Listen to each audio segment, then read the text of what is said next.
Ang sayang stories kinabuhi. Sige, i-share na ako kay para mastoryaan na mo. Kana wala ni Bali. Gibulagan nga wala ni balik. Hindi ka mama.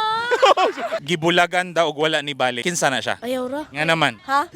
Gapabungol-bungol. Nganong gibulagan nga wala gibalikan. Nang cheat man. Sige, kinsa ikaw? Oh.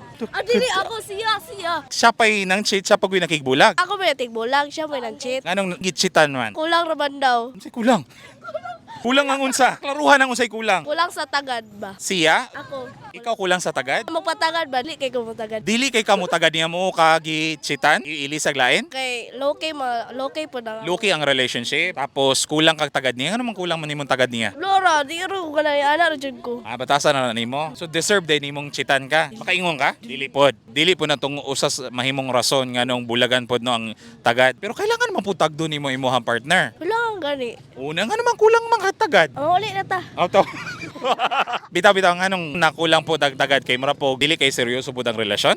Pero okay ra nimo Okay na lang. para mahuman. Oh, human. Pila man unta to ka bulan ng inyong low-key relationship? Mo 6 na. 6 months na unta? Wala kay isayangan sa 6 months? Lo man, gamay raman na. Ay bago ron? Wala ra Japon. Sige, mensahe sa mga cheater. Mga kulang, mga tagad!